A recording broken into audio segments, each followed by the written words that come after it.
খুব একটা ভালো সময় পার না করলেও বিনিয়োগকারীদের আস্থা ফেরাতে প্রযুক্তির সঙ্গে তাল মিলিয়ে এগিয়ে চলছে ঢাকা স্টক এক্সচেঞ্জ। যাত্রা শুরু হলো ডিএসই মোবাইল অ্যাপ। এই অ্যাপ ব্যবহারের মাধ্যমে বিনিয়োগকারীরা ঘরে বসেই সব তথ্য জানতে পারবেন শেয়ার বাজারের। এমনকি ব্রোকারেজ হাউসে না গিয়েই দেখতে পারবেন নিজের শেয়ারের সব তথ্য, করতে পারবেন শেয়ার লেনদেনও। যার ফলে একটা মোবাইলের মাধ্যমেই একজন ব্রোকার তার সব ব্যবসাটাই করতে পারে। তাকে আর ওই ডিএসইতে আসতে হবে না, ভিড় জমাতে হবে না। সে তার মোবাইলের মধ্য থেকেই তার ইনভেস্টমেন্ট এখান থেকে সেখানে করতে পারবে। সমস্ত ধরনের যেসব তথ্যের প্রয়োজন সেগুলি সবই আহরণ করতে পারবে। আমি আশা করব যে তাতে ডিএসই আরেকটু চাঙ্গা হবে।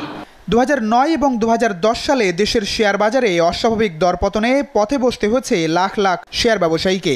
তারপর থেকে এখনও খুব একটা আস্থাই নেই দেশের পুঁজিবাজার। এমনকি মাঝে মধ্যে বিভিন্ন আন্দোলনে থমকে যায় লেনদেন।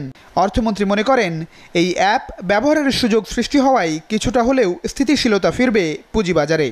অসুবিধা এখন আছে যে এর ভাইব্রেন্সিটা ঠিক আমরা সবসময় ততটা দেখতে পাই না।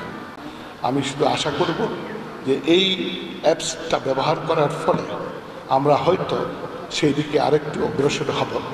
এবং আমি একমাত্র প্রার্থনা যেটা করছি যে we shall very soon get a stable capital market with a substantial element of ভাইব্রেন্সি।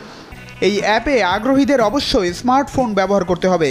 নিজ নিজ ব্রোকারেজ হাউসের সহযোগিতায় বিনিয়োগকারী এই অ্যাপের সুযোগ সুবিধা নিতে পারবেন। প্রাথমিক 3 মাস এই সুবিধা গ্রহণের জন্য বিনিয়োগকারীদের কোনো চার্জ বা ফি প্রদান করতে হবে না। তবে পরবর্তীতে প্রতি মাসে নির্দিষ্ট হারে ফি দিতে হবে বিনিয়োগকারীদের। প্লাবন রহমান, এসএটিভি, ঢাকা।